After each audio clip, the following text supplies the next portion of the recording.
तो मैया के लकड़बग और पापा की पीढ़ी को मेरा सप्र नमस्कार। आज हम लोग शुरू करने वाले हैं हमारा chapter cell cycle and division के बारे में पढ़ने वाले हम लोग, ठीक है ना जी। Cell cycle and division, cell cycle and division के बारे में हमको देखना है आज, ठीक है ना जी। सो इंट्रोडक्शन देखते हैं। सेल साइकिल एंड डिवीजन जो है ये सेल रेप्लिकेशन के ऊपर का टॉपिक है। ये हमारे सेल बायोलॉजी का एक बहुत बड़ा टॉपिक है। सेल बायोलॉजी के ऊपर का एक तो है बायोमोलिक्यूल जो फुल केमिस्ट्री के ऊपर बेस्ड है, एक है सेल यूनिट ऑफ लाइफ, चिंदी सा चैप्टर एकदम कतई जो आपके क्लास के बेसिक जो पेयर पुराने उसके बेसिक्स पे था वो। शुरुआत करते हैं बिना और कहीं ज़्यादा बातें करें। Growth and reproduction are the characteristics of cell. Growth and reproduction are characteristic of cells, ठीक है ना जी। सेल्स के कैरेक्टर्स रहते हैं ग्रोथ और रिप्रोडक्शन। सेल साइकिल क्या एक पूरा सीक्वेंस ऑफ इवेंट है। सेल साइकिल क्या एक सीक्वेंस ऑफ इवेंट है जिसमें डुप्लीकेशन ऑफ जीनोम आता है, synthesis of other components of cell आता है और division into the daughter cell. यहाँ डॉटर सेल बनती है बेटी, यहाँ हमारी बेटियाँ आ गए हमसे, ठीक है ना जी, इसलिए हम लोग इसमें डॉटर सेल बोलते हैं। यहाँ पे एक बात नोटिस करिएगा, सन सेल नहीं बोलते हम, डॉटर सेल बोलते हैं। हमारी बेटियाँ यहाँ आ गए यहाँ पे, ठीक है ना जी। तो क्या होता है डुप्लीकेशन ऑफ जीनोम। जीनोम यानी जेनेटिक इसके मटेरियल का पहले डुप्लीकेशन होगा, फिर other components of the cells की सिंथेसिस होगी और फिर जब ये सब हो जाएगा तो अब बंटवारे का समय आ चुका है। अब हम लोग अपने डॉटर सेल्स का डिवीजन कर देते हैं। Genome, the number of cells present in an organism. The number of cells present in an organism is known as genome.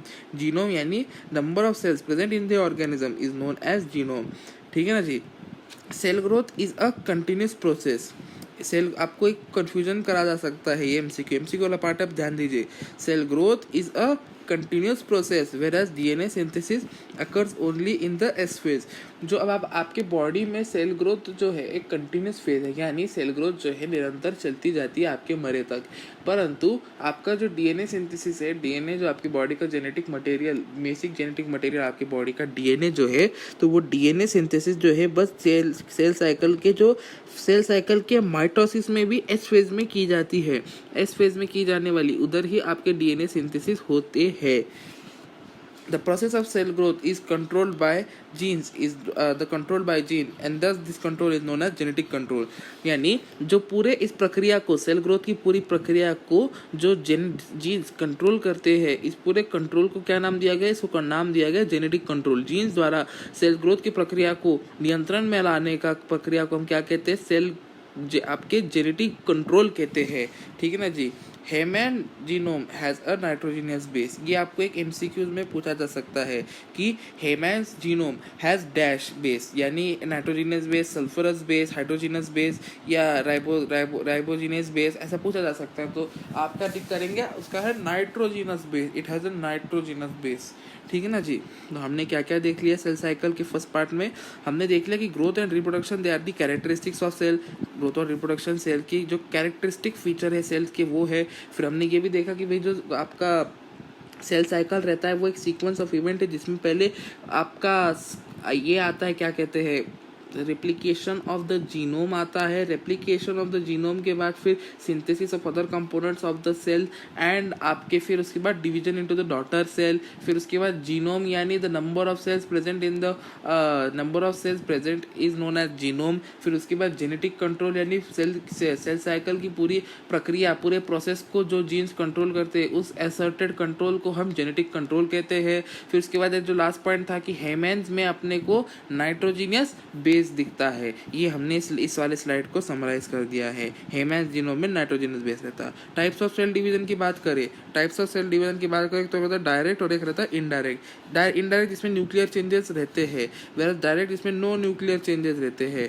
Example mitosis and meiosis and A mitosis, direct का example क्या, जिसमें nuclear यानी nucleases में changes आती है, nuclear membrane में changes आती है, न्यूक्लियस बदल जाता है। न्यूक्लियस मेम्ब्रेन में कोई चेंजेस, किसी भी तरह के चेंजेस को हम न्यूक्लियर चेंजेस कहते हैं। तो ये कैसा रहता है, indirect type of cell division, जिसमें न्यूक्लियर में चेंजेस आकर सेल डिवीजन हो रहा है, that is mitosis and meiosis.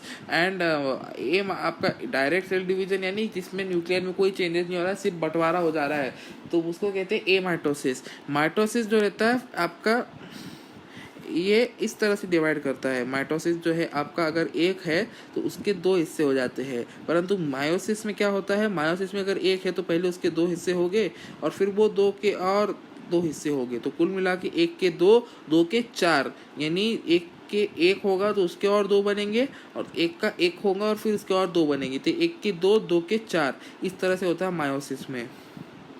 अब हम मायोसिस में घुस रहे हैं, ठीक है ना जी। अब मायोसिस की शुरुआत हो रही है, ठीक है ना जी।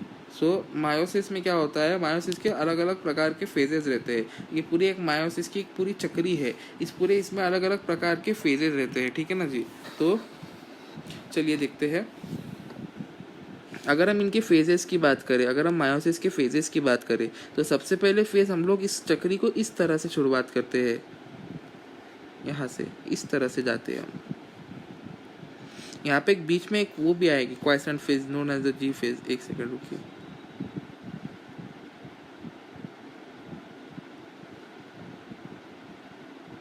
एक सेकंड।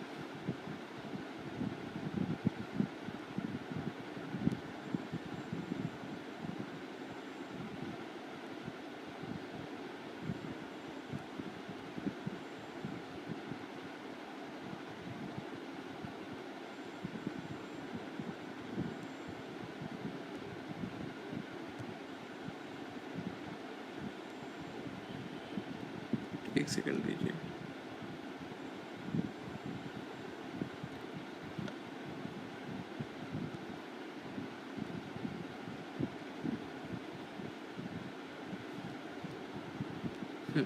तो ये जी नॉट फेज रहता है ये, ठीक है ना जी। एक मार्किंग नहीं की थी, वो मार्किंग करती तो अपना काम आसान होगा। चलिए, तो फेजेस कौन कौन से रहते हैं। सबसे पहले शुरुआत होती है G1 फेज से। ह्यूमन सेल्स G1 फेज, फिर S फेज, पहले आता है G1 फेज, फिर S फेज, फिर G2 फेज, फिर G0 फेज, फिर M फेज। उसमें भी क्या कहते हैं, M फेज में सबसे पहले प्रो, मेटा, एना और टीलोफेज, और फिर साइटोकाइनेसिस। क्या क्या आता है, प्रो, मेटा, एना, टीलो और साइटोकाइनेसिस। बहुत ही आसान है याद रखने के लिए, prophase, metaphase, anaphase, telophase, cytokinesis.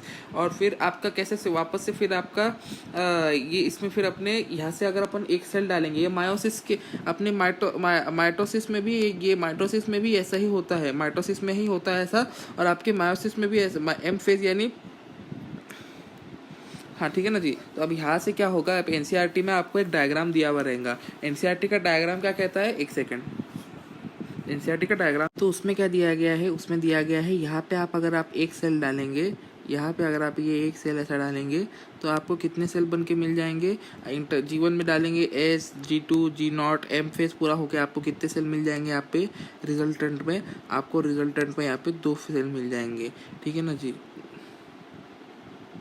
2 cell मिल जाएंगे, ये आपके एनसीईआरटी का डायग्राम कहता है। तो अगर आपका ह्यूमन सेल इन कल्चर देखिए, ह्यूमन सेल इन कल्चर जो है ये है यूकैरियोटिक की बेसिक इन्फॉर्मेशन है एनसीईआरटी में। Human cell divides in 24 hour, where इसका cell divides in 90 minutes. Human cell in culture it is eukaryotic in nature. Human cell divides 24 hour लगता है पूरे साइकिल को खत्म होने में, और इसको कितना घंटा लगता है, कितना मिनट लगता है, 1.5 घंटा यानी 90 मिनट लगता है। सेल साइकिल के 2 फेज रहते हैं, एक इंटरफेज रहता है और एक एम फेज रहता है। एम फेज यानी माइटोसिस और साइटोकाइनेसिस का मिश्रण, ठीक है ना जी। एम फेज यानी साइटोकाइनेसिस और माइटोसिस का दोनों का कंबाइंड हुआ हुआ फेज को हम आपके क्या कहते हैं, एम फेज कहते हैं। फिर उसके बाद इंटरफेज में क्या आता है, G1 आता है, S आता है, G2 आता है, G0 आता है। एम फेज में क्या आपके किसमें, एम फेज यानी साइटोकाइनेसिस और माइटोसिस के इस फेज में क्या होता है, इस फेज में आता है आपका प्रोफेज, इंटरप्रोफेज, मेटाफेज, एनाफेज, प्रोफेज, आपका क्या क्या आता है, प्रोफेज, मेटाफेज, एनाफेज, टीलोफेज और साइटोकाइनेसिस, ठीक है ना जी। ये होता है। चलिए आगे बढ़ते हैं हम लोग अगले स्लाइड की तरफ, दैट इज अबाउट ये आपके सब इंटरफेस के बारे में। इस पूरे, हाँ एक बात है कि ये जो नीला वाला जो मार्क है, ये नीला वाला जो कलर नीले कलर में मार्क किया गया है, ये पूरा जो नीला कलर में मार्क है, इस पूरे नीले कलर को हम क्या कहते हैं, इस पूरे नीले कलर को हम कहते हैं इंटरफेस। इस पूरे नीले कलर को अब मैं जो मार्क कर रहा हूँ इसको कहते हैं हम इंटरफेस। और जो पिंक कलर का है वो है आपका एम फेज, या जो है आपके माइटोसिस या माइटोसिस और साइटोकाइनेसिस। माइटोसिस और साइटोकाइनेसिस इन दोनों का मिश्रण, इस दोनों का कंबाइंड फेज को हम एम फेज कहते हैं, ठीक है ना जी। जो पिंक वाला मैं मार्क करूंगा वो है आपका एम फेज, ठीक है ना जी। ये आप इंटरफेज में एक सेल डालो डॉटर सेल, तो उसके 2 डॉटर सेल आपको एम फेज के बाद बन के मिल जाएंगे, ठीक है ना जी। चलिए हमने देख लिया ये स्लाइड। इस स्लाइड का पूरा क्या देख लिया हमने, पूरा एक रिवीजन एक मिनट में रिवीजन कर लेते हैं इस पूरे स्लाइड का। हमारे पास 1 मिनट है, 1 मिनट में रिवीजन कर लेते हैं। चलिए, तो हमने इस स्लाइड में देखा कि सबसे पहले सेल साइकिल एंड डिवीजन जो है, the cell cycle and division of the cell is the growth and reproduction is the characteristics of cell। सबसे पहला पॉइंट देखा। फिर उसके बाद दूसरा पॉइंट हमने क्या देखा, cell is the growth and characteristics of the cell. Cell cycle is the sequence of event जिसमें आपके जीनोम की सीक्वेंस, जीनोम का रिप्लिकेशन होता है। पॉइंट नंबर 2, उसमें फिर अदर से synthesis of other organs of the components of the cell होता है, और फिर उसके बाद डॉटर सेल में डिवीजन हो जाती है। फिर उसके बाद अगला पॉइंट हमने ये देखा कि भैया जो genetic number of cells present in the number of cells present is known as the genome. फिर उसके बाद हमने ये भी देखा कि भैया the genes which control the cell cycle and their control asserted by them is known as genetic control। फिर उसके बाद हमने ये देखा कि भैया आपका जो सेल साइकिल है, सेल साइकिल के अंदर क्या देखा कि जो आपका सेल ग्रोथ है वो डीएनए सेल ग्रोथ है वो आपका कंटिन्यूस प्रोसेस है। सेल ग्रोथ जो है आपकी बॉडी में कंटिन्यूस प्रोसेस है, मेरा जो डीएनए सिंथेसिस है it is a very uncontinuous process. फिर उसके बाद हमने ये देखा कि uncontinuous process because it only occurs in the space of the body. फिर उसके बाद हमने अगला पॉइंट ये देखा कि भाई आपका जो वो है क्या बोलते two types of cell division. हमने two types of cell division देखे। Two types of cell division में कौन कौन आते हैं, two types of cell division में direct cell division, indirect cell division. जिसमें न्यूक्लियर चेंजेस होते हैं वो होता है इनडायरेक्ट, और जिसमें नो न्यूक्लियर चेंजेस होते हैं वो होता है डायरेक्ट। न्यूक्लियर चेंजेस वाले कौन कौन से सेल एंड आपके कौन कौन होते हैं, माइटोसिस और मियोसिस। और आपका इसका एग्जांपल क्या है, डायरेक्ट आपके इसका, तो डायरेक्ट का एग्जांपल है वो है आपका ये क्या कहते हैं अमाइटोसिस। ठीक है ना जी। चलिए, तो आपका माइटोसिस जो होता है उसमें अगर आप एक वो है तो वो आगे जाके एक सेल 2 डॉटर सेल में डिवाइड होगा। वेराज मायोसिस में क्या होता है, एक डॉटर सेल है तो वो आगे जाके 2 डॉटर सेल में डिवाइड करेगा, जो फिर आगे जाके और 2 डॉटर सेल्स को डिवाइड करेगा, वो एक डॉटर सेल जो डिवाइडेड था। तो इस प्रकार से काम चलता है। ये हो गया, हमने डिवीजन देख लिए। अब आते हैं हम लोग अगली स्लाइड की तरफ, that is about the phases जो हमने देखे थे। फेजेस अगर सबसे पहले अगर आप एक सेल लेंगे और उसको आपने एक फेज में डाल दिया तो पहले इंटरफेज होगा जिसमें G1 S G2 G0 prophase metaphase anaphase, फिर कॉलेज लग जाएगा, फिर प्रोफेज मेटाफेज एनाफेज टेलोफेज। इस तरह से आपका पूरा का पूरा ये इंट्रोडक्टरी पार्ट समराइज हो चुका है। चलिए एडवांस लेवल पे चलते हैं। चलिए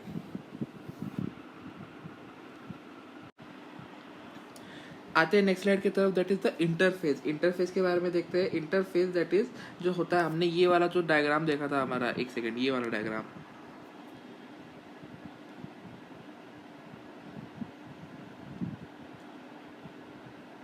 डायग्राम भी जोड़ते थे साथ में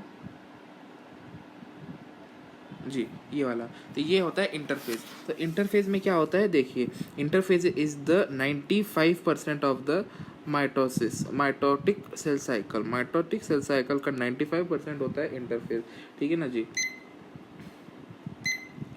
फिर उसके बाद रेस्टिंग फेज होता है, क्योंकि इसमें ज़्यादा हलचल नहीं होती, कम बदलाव होते हैं। ठीक है, इसमें प्रेपरेटरी फेज बोलते हैं इसको, क्योंकि इसमें डुप्लीकेशन होता है, कम बदलाव होते हैं। इसका मतलब ये नहीं कि कुछ काम नहीं हो रहा है, इसमें डुप्लीकेशन होता है क्रोमोसोम्स का, आरएनए का रिप्लिकेशन एक्सेट्रा। इस फेज में एनर्जी फेज रहती है, क्योंकि इसमें डुप्लीकेशन हो रहा है तो जाहिर सी बात है इसमें हमको डुप्लीकेशन के लिए हमको ज़्यादा एनर्जी लगेगी। एग्जाम्पल ले लीजिए, जेरोक्स मशीन है और आपका फ़ोन है।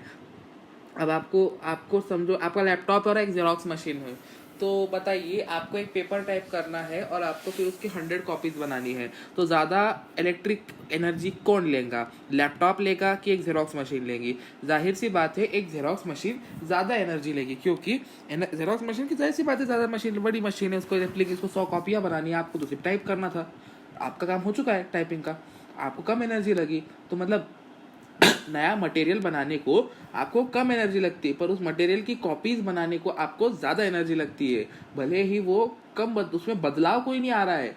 जेरोक्स में जब आप पेपर जेरोक्स करते हैं तो आपके मटेरियल में बदलाव कोई नहीं आ रहा है, पर आपके कॉपियाँ बनती ही जा रही है। तो आप इस एग्जांपल को कंसिडर करके चलिए कि वैसे ही आपके इंटरफेस में होता है कि यहाँ पे बदलाव कोई नहीं आ रहा है आपके सेल केस में, बस आपके डीएनए क्रोमोसोम आया, इनकी रेप्लिकेशन हो रही है। और उस रेप्लिकेशन के लिए आपको एनर्जी लगती है, इसलिए ज़्यादा एनर्जी लगती है, इसलिए एनर्जी फेज कहा जाता है। इसके सब फेजेस कौन कौन से हैं? G1, S, G2, G0, ये होते हैं इसके सब फेजेस। क्या क्या देख लिया इंटरफेज में हमने? इंटरफेज जो होता है अभी डायग्राम में देख लीजिए, ये होता है 95% फेज पूरे माइटोटिक सेल साइकिल का। फिर उसके बाद इसमें क्या रहता है? ये क्वाइसेंट फेज रहती है क्योंकि इसमें ज़्यादा बदलाव नहीं होते। ये एक रेस्टिंग फेज रहती है क्योंकि इसमें ज़्यादा बदलाव नहीं होते हैं। क्वाइसेंट फेज कहते हैं, रेस्टिंग फेज कहते हैं, प्रेपरेटरी फेज कहते हैं क्योंकि इसमें प्रिपरेशन होती है by replication of chromosomes and DNA. फिर उसके बाद आपका ये भी आता है कि भैया इसको एनर्जी ज़्यादा लगती है। जेरोक्स मशीन याद रखना, इसको यहाँ सामने ही लिख देता हूँ मैं, जेरोक्स मशीन।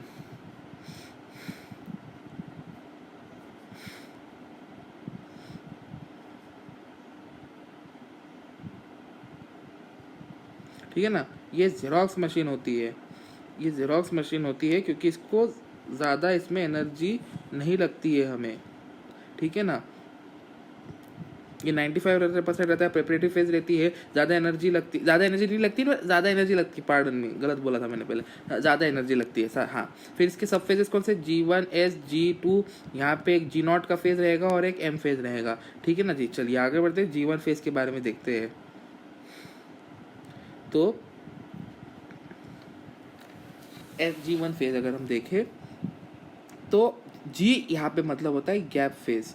गैप यानी S और M फेज के बीच में, यहाँ पे आप अगर देखिए तो एक सेकेंड,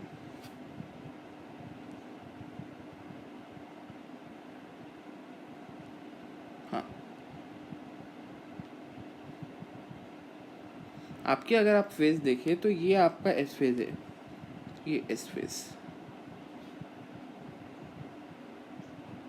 तो ये एच फेज के बीच के फेज को हम क्या कहते हैं?